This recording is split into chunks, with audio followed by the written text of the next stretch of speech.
वक्त है कम लंबी मंजिल, तुम्हें तेज कदम चलना होगा।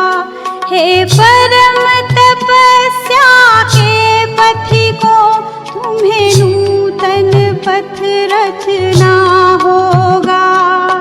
वक्त है कम लंबी मंजिल, तुम्हें तेज कदम चलना होगा।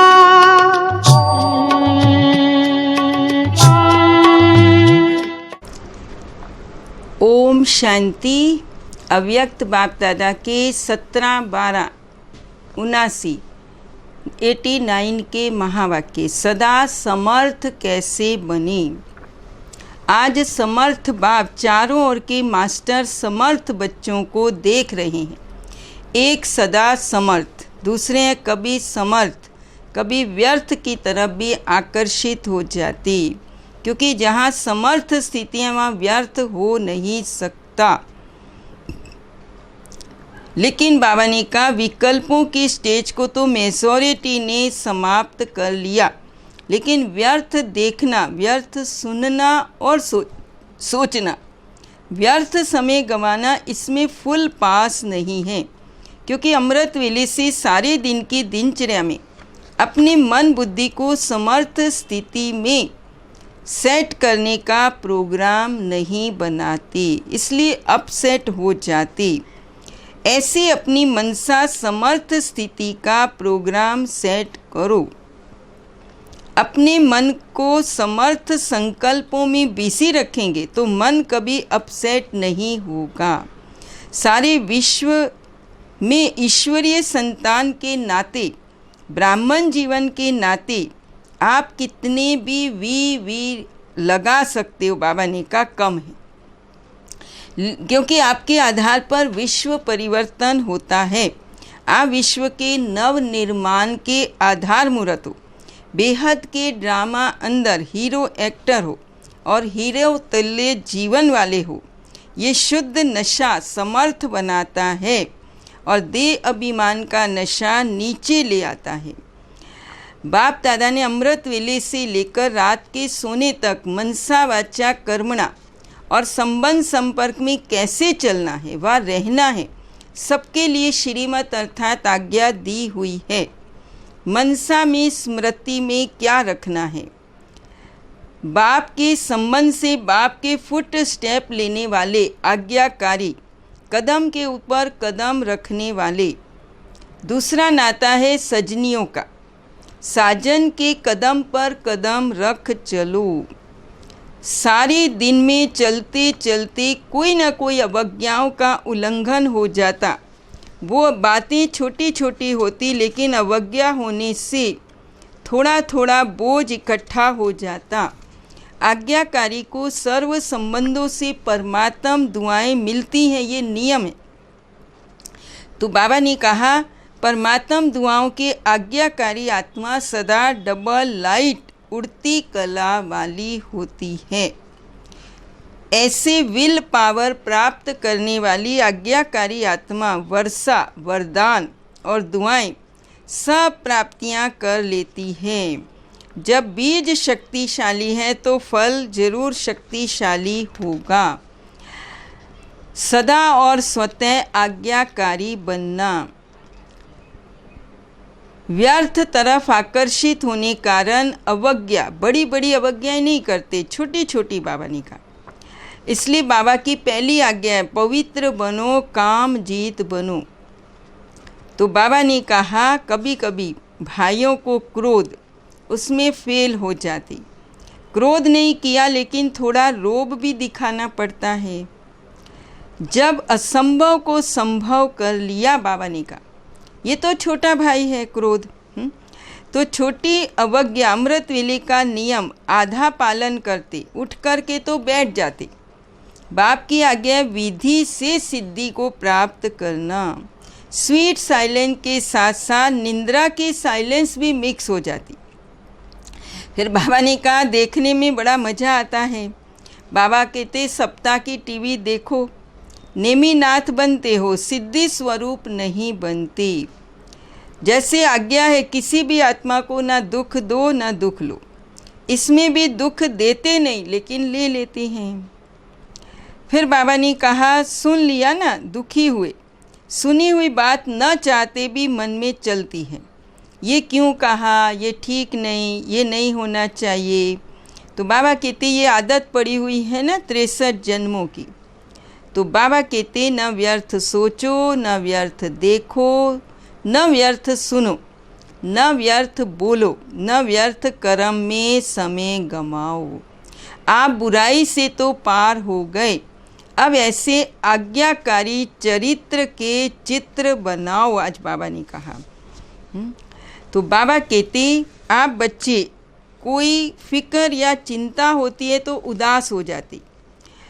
आपको कौन सी चिंता है? बाबा ने कहा पांडवों को कमाने की, परिवार को पालने के, पैसे की चिंता है, लेकिन चिंता से पैसा कभी नहीं आएगा।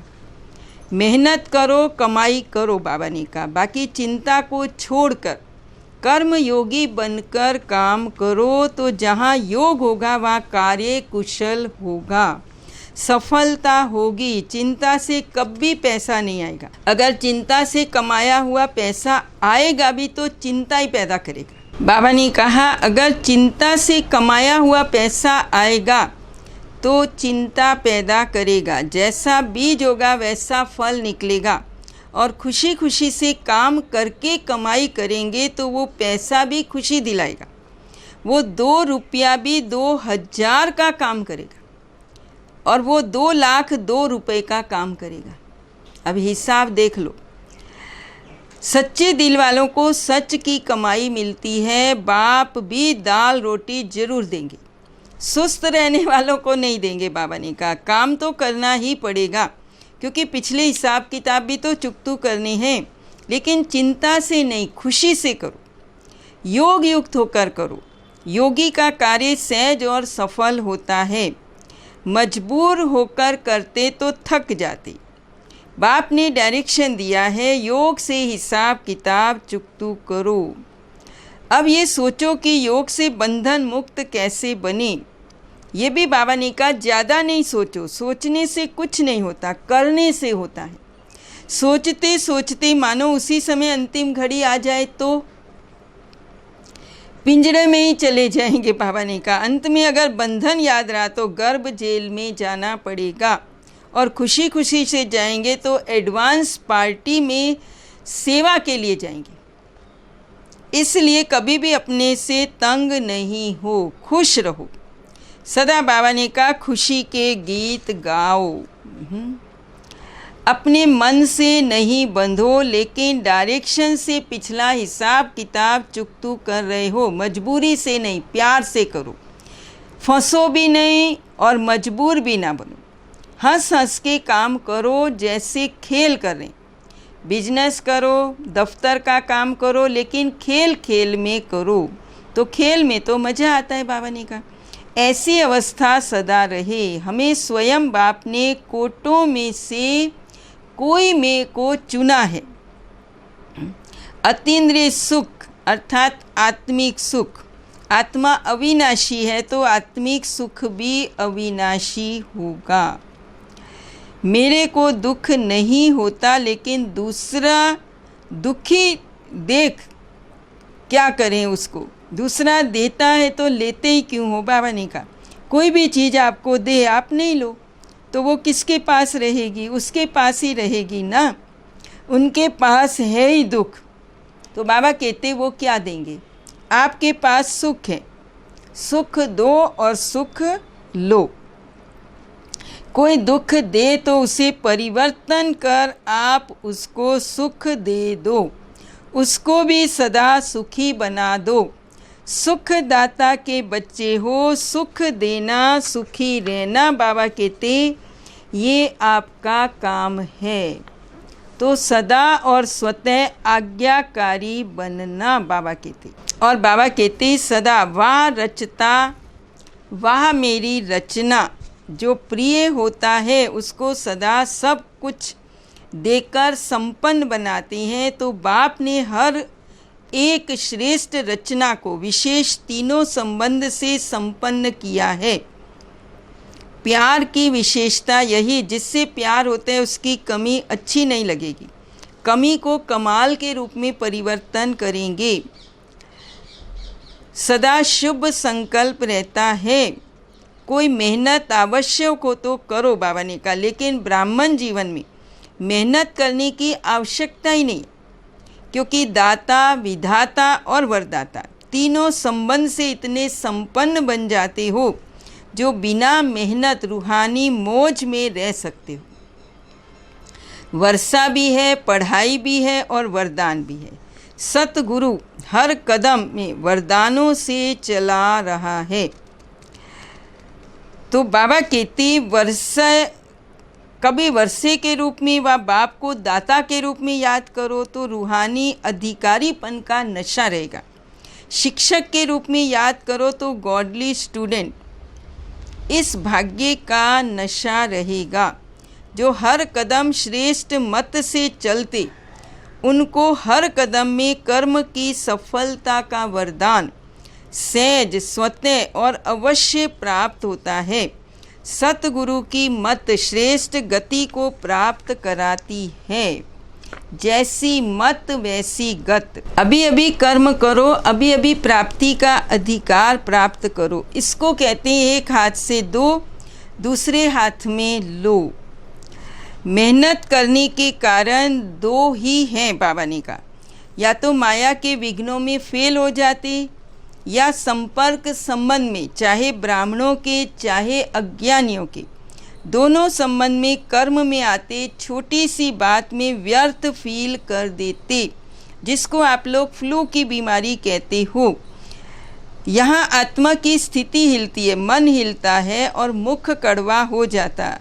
वहाँ बाबा ने कहा शरीर हिलता है।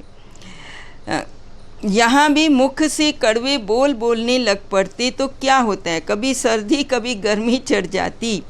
यहाँ भी जब फीलिंग आती तो अंदर जोश आता, गर्मी चढ़ती है, इसने क्यों कहा, ये क्यों किया, ये जोश है। अनुभवी तो हो ना। जैसी मत वैसी गत। संगम युग की प्राप्ति का यही महत्व है। अभी अभी कर्म करो, अभी अभी प्राप्ति का अधिकार लो। इसको कहते एक हाथ से दो, दूसरे हाथ से लो। मेहनत करने के कारण दो ही हैं, या तो माया के विघ्नों में फेल हो जाते, व संपर्क संबंध में, चाहे ब्राह्मणों के चाहे अज्ञानियों के, दोनों संबंध कर्म में आते, छोटी सी बात में व्यर्थ फील कर लेते, जिसको लोग फ्लू की बीमारी कहते। उसमें शरीर हिलता, यहाँ आत्मा की स्थिति हिलती, मन हिलता और मुख कड़वा हो जाता। यहाँ भी मुख से कड़वे बोल बोलने लग पड़ते हैं तो क्या होता है, कभी सर्दी कभी गर्मी चढ़ जाती। यहाँ भी जब फीलिंग आती तो अंदर जोश आता, गर्मी चढ़ती, इसने ये क्यों कहा, ये क्यों किया, ये जोश है। अनुभवी तो हो ना। खाना पीना कुछ अच्छा नहीं लगता। यहाँ भी कोई अच्छी ज्ञान की बात भी सुनाएंगे तो भी उनको अच्छी नहीं लगेगी। यहाँ भी कुछ समय तक कमजोरी चलती है। शुद्ध फीलिंग रहे। बाप दादा श्रेष्ठ मत देते हैं कि मैं सर्वश्रेष्ठ अर्थात कोटों में कोई आत्मा हूँ। मैं देव आत्मा, महान आत्मा, ब्राह्मण आत्मा, विशेष पाठधारी आत्मा हूँ। इस फीलिंग में रहने वाले को व्यर्थ फीलिंग का फ्लू नहीं होगा। इस शुद्ध फीलिंग में रहो तो फ्लू की बीमारी से अर्थात मेहनत से बच जाएंगे। ऐसा अनुभव करेंगे हम वरदानों से पल रहे हैं, वरदानों से उड़ रहे हैं, वरदानों से सेवा में सफलता पा रहे हैं। मेहनत अच्छी लगती है या मौज में रहना अच्छा लगता है? कोई कोई को मेहनत के काम बिगड़ और कोई काम अच्छा नहीं लगता। उनको कुर्सी पर आराम से बिठाएंगे तो भी कहेंगे हमको मेहनत का काम दो। अब एक जन्म तो मौज में रहो, बाबा ने कहा 21 जन्म तो भविष्य की बात है। मज़ा तो अभी है। ब्रह्मा बाप के साथ साथ आपने भी भक्ति की। कौन से मंदिर में की? भक्ति की भी आदि आत्माएं और ज्ञान मार्ग की भी आदि आत्माएं हो। आदि की भक्ति में अव्यभिचारी भक्ति होने कारण भक्ति का आनंद सुख उस समय के प्रमाण कम नहीं हुआ। वो सुख और आनंद भी अपने स्थान पर श्रेष्ठ रहा। विजय माला में भी थे, भक्त माला में भी थे। पुजारी भी बने लेकिन भक्त माला में अलग अलग है। आप तो ज्ञानी सो भक्त बने। भक्त माला और ज्ञानियों की माला में अंतर है। ज्ञानियों की माला विजय माला, भक्ति जरूर की लेकिन भक्त माला में नहीं कहेंगे, क्योंकि भक्ति का पाठ बजाने के बाद आप सबको ज्ञान में आना है। वो नौदा भक्त हैं और आप नौदा ज्ञानी हो। आत्मा के संस्कारों का अंतर। भक्त माना सदा मांगने के संस्कार, मैं नीच हूँ, बाप ऊंचा है, ये संस्कार होंगे। वो रॉयल भिखारी और आप आत्माओं में अधिकारीपन के संस्कार। तो बाबा ने कहा जो भक्तों को भी कोई जगह दो ना, दोनों में आप आएंगे क्या? उन्हों का भी आधा कल्प, आपका भी आधा कल्प। फिर भी दुनिया वालों से तो अच्छे हैं। और तरफ तो बुद्धि नहीं, बाप की तरफ है। शुद्ध तो रहते हैं, पवित्रता का फल मिलता है, गायन योग्य होने का। आपकी पूजा होगी, उन्हों की पूजा नहीं होगी। सिर्फ स्टैचू बना के रखते गायन के लिए। मीरा का कभी मंदिर नहीं होगा। देवताओं मिसल मीरा की पूजा नहीं होती, सिर्फ गायन है।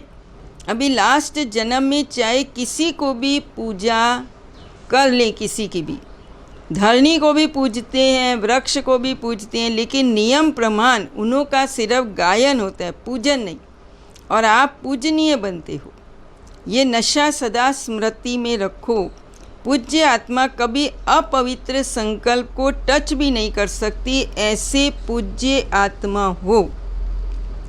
जैसे बाबा ने कहा, हंस कभी कंकड़ को चुग नहीं सकता, अलग करके रख देगा, छोड़ देगा, ग्रहण नहीं करेगा। ऐसे आप होली हंस व्यर्थ को छोड़ समर्थ संकल्प को धारण करते हो।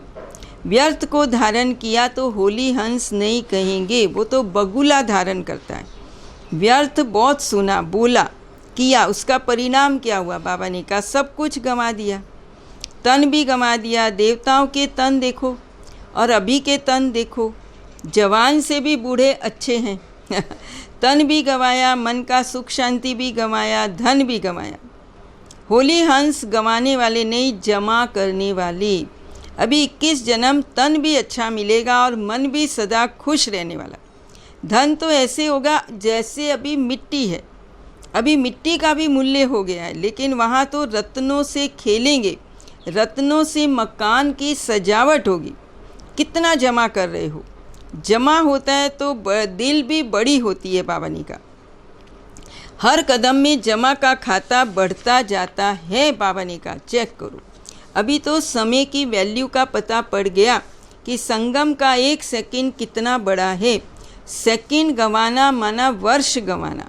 संगम के 1 सेकंड का इतना महत्व है। सारे कल्प में कमाई करने का समय अभी है।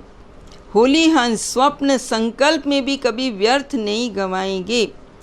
सारे विश्व को परिवर्तन करना, पवित्रता की शक्ति कितनी महान है। पवित्रता ऐसी अग्नि है जो सेकंड में विश्व के कीचड़े को भस्म कर सकती है। संपूर्ण पवित्रता ऐसी श्रेष्ठ शक्ति है। अंत में जब सब संपूर्ण हो जाएंगे तो आपके श्रेष्ठ संकल्प में लगन की अग्नि से ये सब कीचड़ा भस्म हो जाएगा। योग ज्वाला हो, सोचा और हुआ, इसको कहते विहंग मार्ग की सेवा। जैसे देवियों के यादगार में दिखाते हैं, ज्वाला से असुरों को भस्म कर दिया। असुर नहीं, लेकिन आसुरी शक्तियों को खत्म कर दिया। तो अभी ज्वालामुखी बन आसुरी संस्कार, आसुरी स्वभाव सब भस्म करो। सभी निर्भय ज्वालामुखी बन प्रकृति और आत्माओं के अंदर जो तमोगुण है उसे भस्म करने वाले बनो। ये बहुत बड़ा काम है, स्पीड से करेंगे तब बाबा ने कहा पूरा होगा। अभी तो व्यक्तियों को ही संदेश नहीं पहुंचा है, प्रकृति की तो बात पीछे। तो स्पीड तेज करो, गली गली में सेंटर हो, क्योंकि सरकमस्टांस प्रमाण एक गली से दूसरी गली में जा नहीं सकेंगे, एक दो को देख भी नहीं सकेंगे, तो घर घर में गली गली में सेंटर हो जाएगा ना। हाँ, जो अभी कोरोना के समय प्रैक्टिकल सब देख रहे हैं ऑनलाइन, अपने अपने घर में बैठ के देखो, सब बाबा के महावाक्य सुन रहे हैं, पुरुषार्थ कर रहे हैं। तो बाप दादा के ये महावाक्य हाँ आज प्रैक्टिकल हम सब देख रहे हैं, अनुभव कर रहे हैं। एक ही स्मृति में रहना अर्थात एक रस स्थिति में रहना। अगर एक के बजाय दूसरा कोई भी याद आया तो एक रस के बजाय बहु रस स्थिति हो जाएगी। जिस समय और कोई रस आकर्षित करता है, अगर उसी समय आपका अंतिम समय हो गया तो क्या रिजल्ट होगी? ऊंच पद पा सकेंगे? बाबा ने कहा एक का पाठ पक्का रखो, एक बाप एक ही संगम का समय, एक रस स्थिति में रहना है और एक बाप से सर्व प्राप्ति करनी है। ब्राह्मण जीवन संपूर्ण आत्मा सतयुग में आएगी। ब्राह्मण बनकर अगर एक युग का सुख लिया और एक युग का नहीं लिया तो क्या किया? बाबा कहते जब संपूर्ण बनने का लक्ष्य रखते हो तो लक्षण भी ऐसे धारण करो और सभी स्थान निर्विघ्न स्थान बाबा कहते बनते जा रहे हैं। जितना जितना शक्तिशाली आत्मा बनेंगे उतना ये विघ्न समाप्त हो जाएंगे। विघ्न हिम्मत ही नहीं रखेंगे आने की। तो बाबा ने कहा इसलिए पावरफुल शक्तिशाली वातावरण बनाओ। जब प्रकृति की शक्ति वायुमंडल को परिवर्तन कर सकती, गर्म को ठंडा बना सकती, ठंडे को गर्म बना सकती, तो क्या आप नहीं कर सकते? तो वायुमंडल पावरफुल बनाओ। पहले स्व को निर्विघ्न बनाना है और फिर औरों को भी निर्विघ्न बनाना है। इसलिए बहुत काल की निर्विघ्न अवस्था चाहिए। तो बाबा कहते ऐसे मास्टर सर्वशक्तिमान निश्चय बुद्धि, औरों को भी हार से छुड़ाने वाले, तो वो स्वयं कैसे हार खा सकते हैं? तो निश्चय बुद्धि विजय रतन। ब्राह्मण आत्माएं दुनिया के कोने कोने में गुप्त रूप में अपना श्रेष्ठ भाग्य प्राप्त कर रहे हैं।